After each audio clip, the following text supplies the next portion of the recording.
On around November 20th, 2024, Tamisha stops by her father's house after work to check on him and her younger siblings. She's excited to tell him how her new position within state government is going. But that day, her father feels different. When he greets her, it's like he's also looking past her, making sure that she's alone or not being followed. And she doesn't understand why. She asks if he's okay, even glances over her own shoulder. He says, "I'm fine, baby girl." They talk for a few minutes, then she leaves. Then Saturday, she stops by briefly. Nature calls and public restrooms really aren't her thing. It's also an easy excuse to check on her dad and the 3 siblings. Her father is outside, fixing her younger brother's mom's car. Looking back, she wishes she'd stayed longer, just to talk. Instead, she was in a rush at the door. "All right, I love you, old man. I have to go." He answers, "I love you too, baby girl."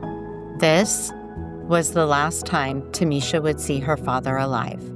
The next night, she learns that her father had been murdered on Instagram.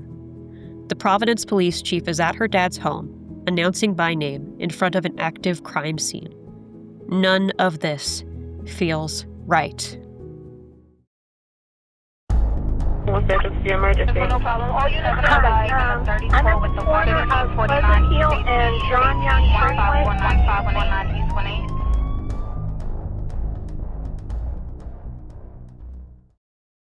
Hi, I'm Charlie. And I'm Jace.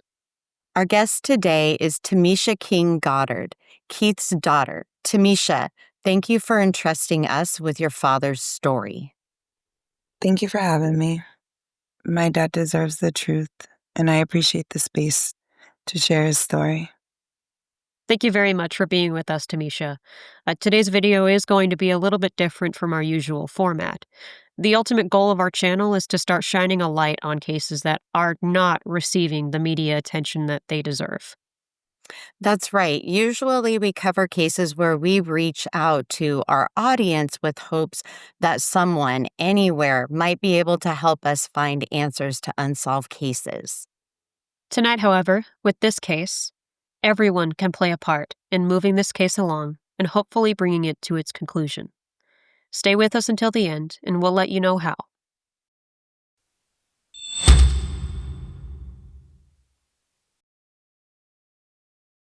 On Sunday, November 24th, 2024, around 7:30 p.m., Providence Police responded to Monticello Street for a shooting.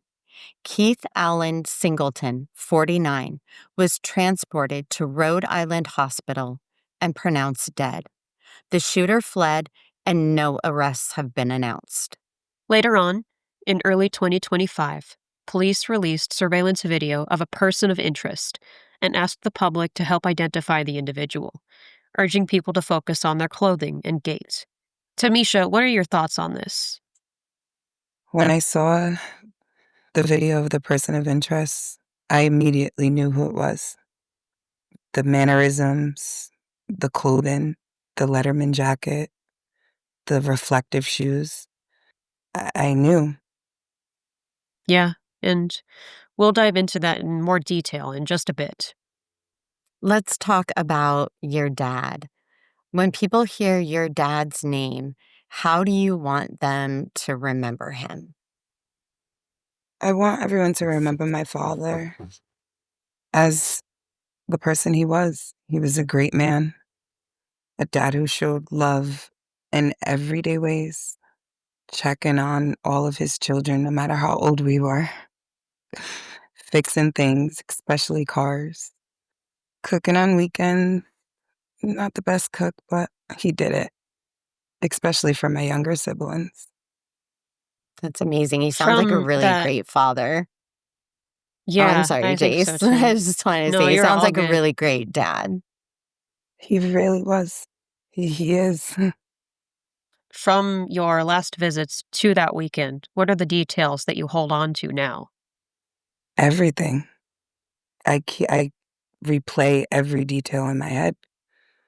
There's not a night where I don't sit up thinking about if I could have said something differently or try to talk to him more.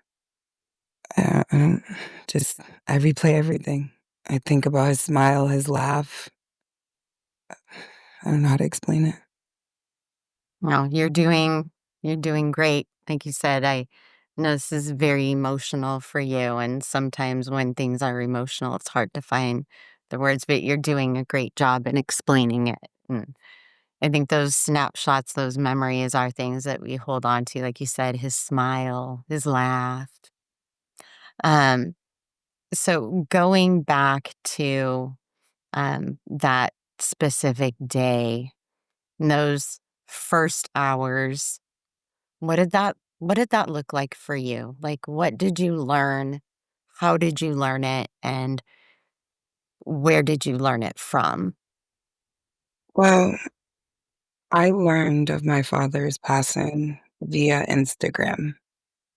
The chief of Providence Police was on Instagram in front of my father's house where he was murdered. I don't even believe my father was even at the hospital, but the chief of police was in front of an active crime scene announcing my father by name. It just, that did not sit very well with me. It didn't seem right, doesn't seem like protocol. And it's just, I just have that memory in my head. It's never gonna go away. I don't even like going on Instagram.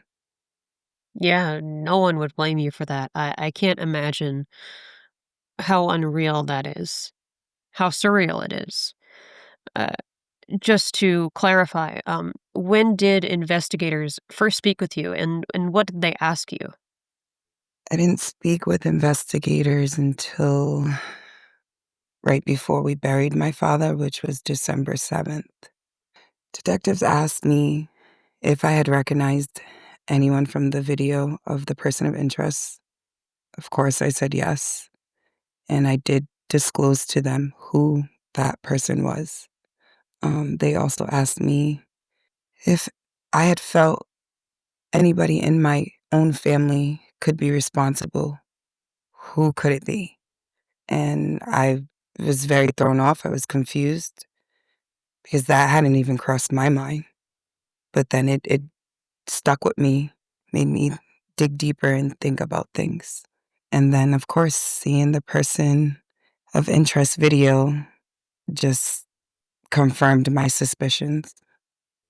I'm kind of going off of that. I'm curious or wondering, do you know if the police spoke with the person of interest at all, or do you not know? I'm not sure. He Not sure. Okay. he is, I feel like, protected in a sense. Okay. So I feel like if you were very, because you sound very confident Oh no, to I'm me very that you adamant. know who this. You're very adamant. So I'm like, wouldn't you go directly to that person and like find that person and speak with that person? So that's why I was curious to know, like, do we know if they've spoken with this person? Or do we have any, answers around that? Well, I have reason to Um, believe, I don't mean to cut you off, but I have reason to believe and I have proof no, go ahead. that the person of Mhm. interest is a CI. And that's just, Okay. this is my experience, what I'm learning. Yeah. Yes. So, Yeah. I mean, how could they if they're protecting, you know? hmm And I've Yeah. spoken, I said it to the police. I've talked to them and I check in every Friday. I don't get an answer much, but I do call as every Friday almost. No one's getting back to me. No one believes me. So, I have another question, and please, like, if you're like, oh, I don't feel comfortable answering that question, or I wouldn't want, like, please let us know. I'm just curious, like, you're adamant about who it is. Yes. Just in your own opinion, why would this person want to hurt your dad? If you don't want to I share, feel like please, no, I no, don't no, want you no. to feel like you need No. to share. This is exactly what I want to share. Um, I feel like it's a mixture Okay. of things. Main reason is to get back at me, um, in retaliation, also to save his own behind, and just a gang affiliated too. Both my father and the person of interest had ties. I know when I was younger, my father had ties to the Latin Kings. And when I say I was younger, I was a child. I want it to be known that my father was not that type of man anymore. Changed his life when he had his children. However, things do come back to haunt people. How did the neighborhood and your family respond to what happened? I feel like strangers showed more love to my father in his passing than our own family. But people came by. They shared memories, laughed, we cried. My younger siblings, they're very strong. My little brother, he's only 11. I've never seen him cry, but I did, and that really hurt. My younger sister, it's been really tough on her.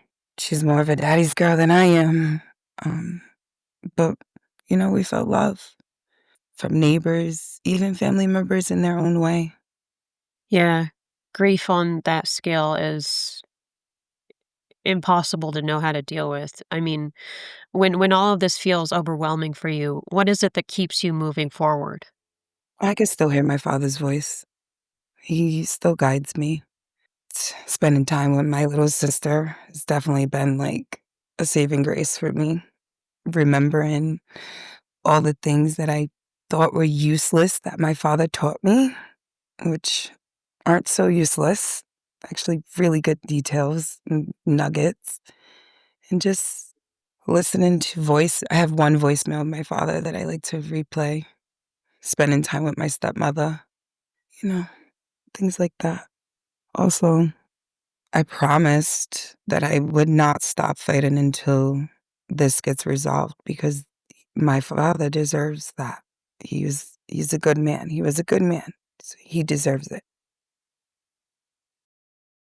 Keith Singleton was shot and killed on Monticello Street. Good morning. Providence reporter Marilyn Jackson is joining us live from Providence Police Department with the latest developments in this investigation. Marilyn? Good morning, Cara. Thank you. And yes, Providence Police Department is giving us an update about that 11th homicide that happened in 2024. If you take a look at your screen here, police say that this man seen on surveillance video is now a person of interest in the November 24th homicide of Keith Singleton. The timestamp on the bottom of the screen shows that the footage was captured on the night of the homicide, around the same time that Singleton was shot and killed. According to police, Singleton was also a victim of a shooting in 2023 and had a lengthy criminal record. Now, anyone who recognizes the person on your screen or has any information regarding the incident is urged to call either of the numbers that are on your screen to contact Providence Police Department. Now, this is still an ongoing investigation, so no arrests have been made yet. Reporting live in Providence, I'm Marilyn Jackson with ABC 6 News.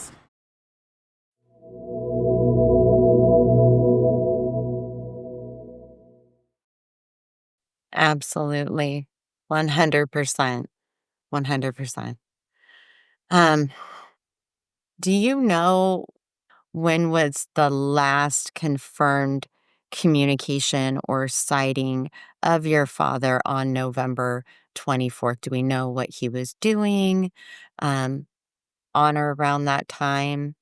Yes, he was doing what he loved, fixing on his car and his yard, right in his own house.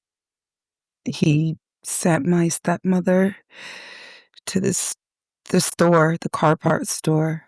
I forget what car part he needed. Everything just happened fast. But he was fixing on his car.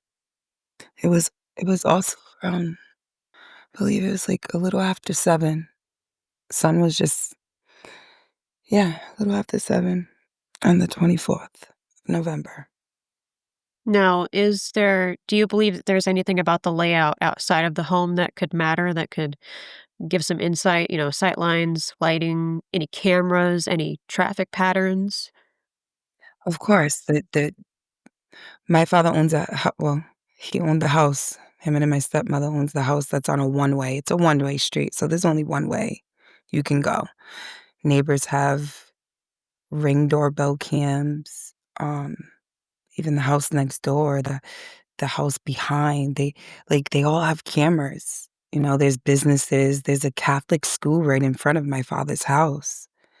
They have cameras monitoring everything. There's a church at the end of his street, um, you know? So there's plenty of cameras. And that's always it's crazy to me nowadays with so many cameras, ring cams, dash cams, street cams.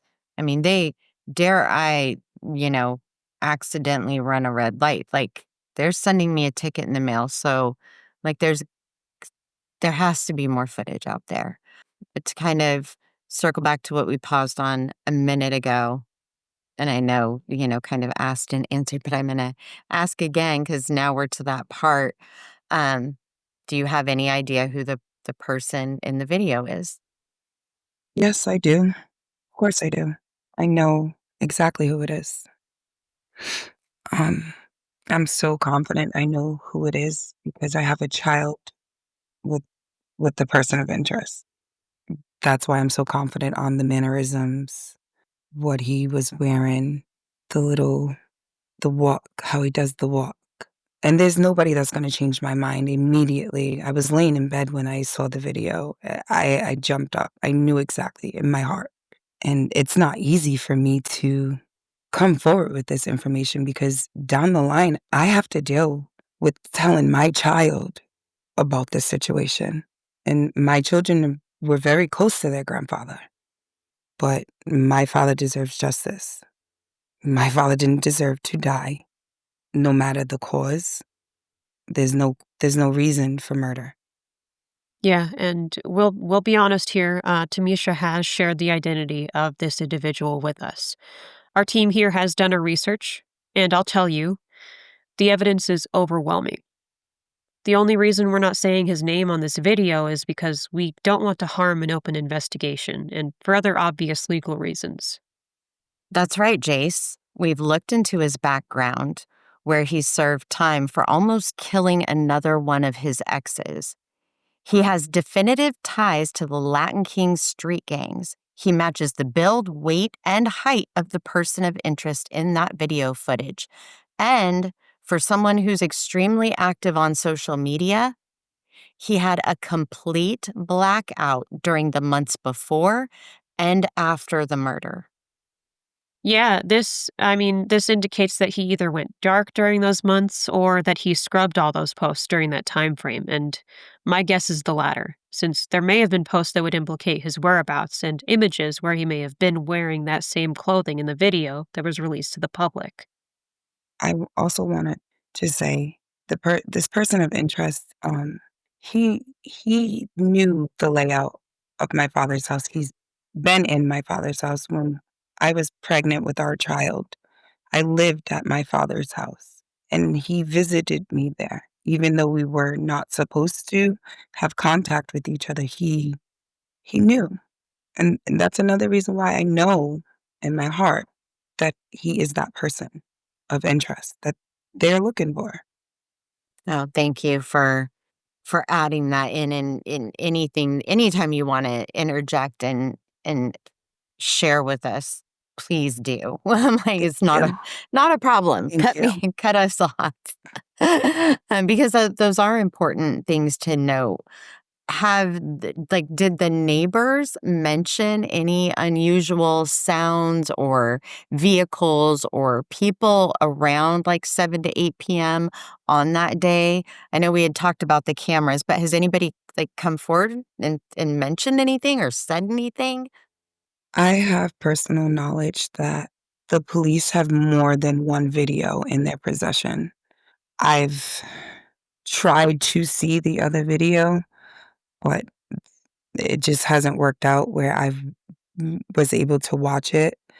But I feel like there has been people that have shared bits, sounds, timing. I would hope that people would want to help. I still believe that there's folks out there that have some type of information, whether it's a video, audio, that they may be afraid to come forward with. And I just want to urge them, like, please come forward. Anything that you have, no matter if you think it's insignificant, it will help. To go off the back of that, did anybody that you've talked to recall any clothing descriptions that matched that release? I recall the clothing descriptions that from that video because I seen him in it with my own eyes, not even a couple months before this whole incident. I want to say right after school started.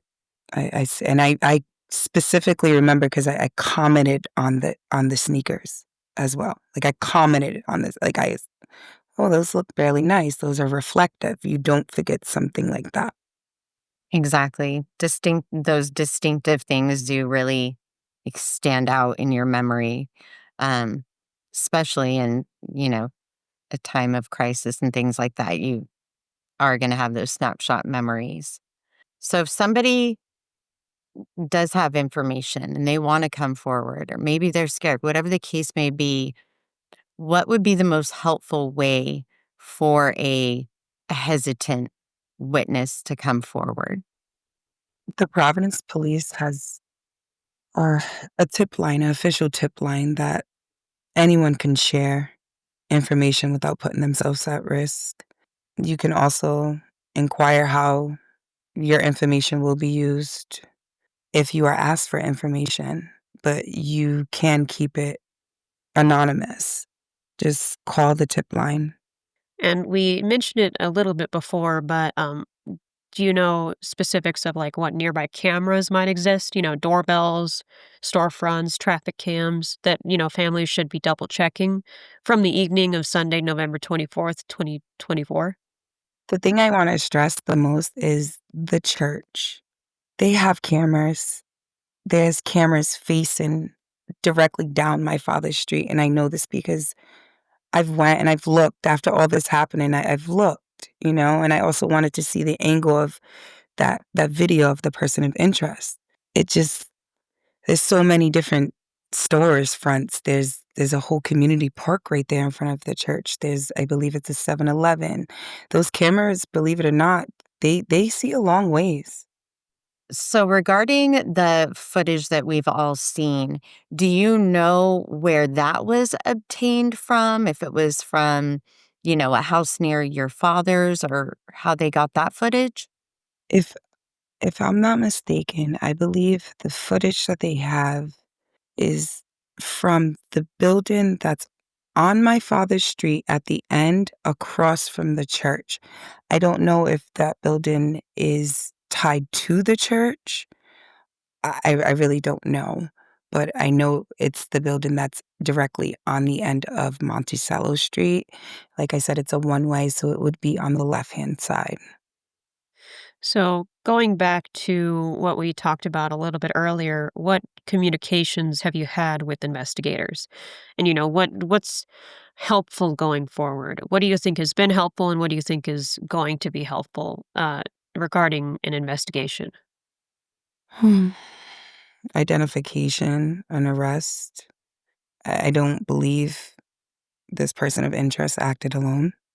A fair process, just due diligence on the detective's part, like look a little deeper.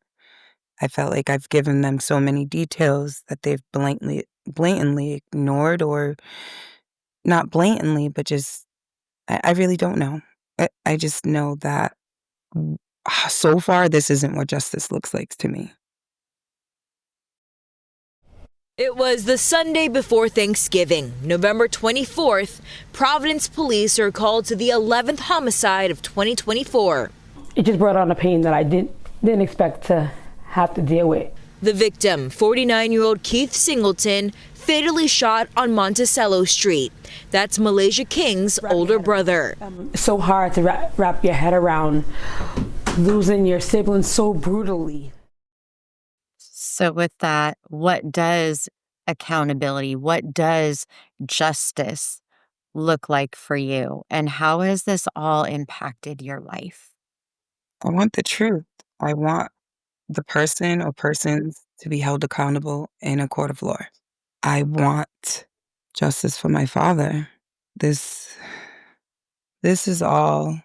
Not only is this person of interest somebody who took my father away from me, but he stole a lot of years due to domestic violence from myself and my oldest son. And while being pregnant with his child, it's so emotional. Like, not only have I been in therapy for domestic violence, but I also had to do grief counseling now to get my children into grief counseling.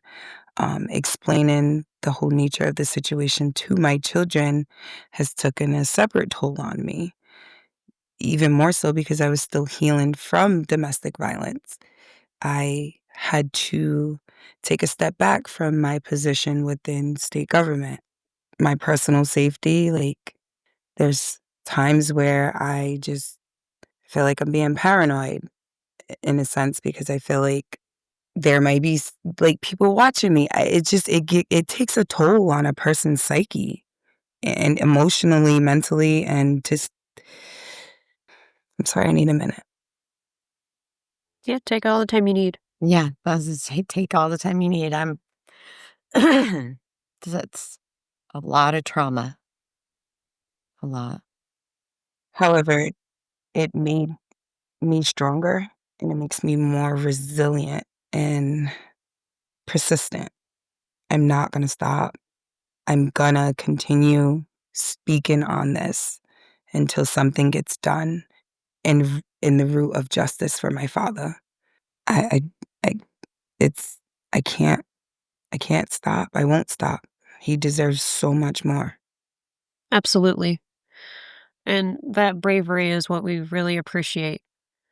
It's important to note that in every single open case, including this one, we reach out to the investigative agency and we allow them to give their perspective and any updates that they might have on the case. In this case, as of recording this video, we have not received any response. In your opinion, what is the single most important thing that a listener can do right now? Honestly, watch the person of interest video. Share it. Share it multiple times. Share it in groups. Share it all over every social media. Check your footage on November 24th, 2024, between 7 and 8 p.m. If you see anything, a shadow, a car, even if you think it's insignificant, send it in to the tip line. Apply pressure, please. Respectfully reach out to the Chief of Police for the City of Providence. He can be emailed at amcginn@providencerhodeisland.gov. They have the information they need. I just need them to dig deep and put more resources towards this case so that we can bring justice for my father and closure to my family. If you know anything about the November 24th, 2024 homicide of Keith Allen Singleton, contact Providence Police, the non-emergency line, at 401-272-3121. Ask to share information with detectives regarding the November 24th Monticello Street homicide of Keith Singleton. If it's urgent, call 911 or email amcginn@providenceri.gov with an appeal to apply more pressure to this case. If you prefer broader channels, submit via Crime Stoppers or an anonymous tip line. Include the exact time, location, clothing, and any images or video. They can be reached at 1-800-222-TIPS. If you have video or images, keep the original files, don't screen record. Include the date, time, and where it was captured. You can also share tips with Crime Solvers Central. We'll forward credible tips and keep public attention on Keith's case. You can create a support ticket on our site or email us directly at support@crimesolverscentral.com. If you lived near Monticello Street that weekend or drove past with a dash cam, check your footage between 7 and 8 p.m.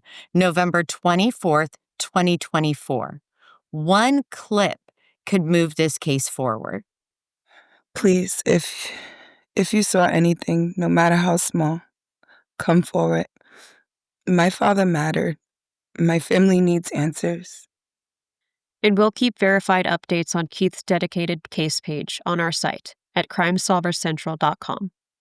If you are someone who's been affected or a family member of a victim of an unsolved homicide and you'd like to shed more light on it, let us know. Reach out to us at support@crimesolvercentral.com. For Keith, for Tamisha, and for the rest of his family, everyone, please stay safe, stay curious, and stay loud.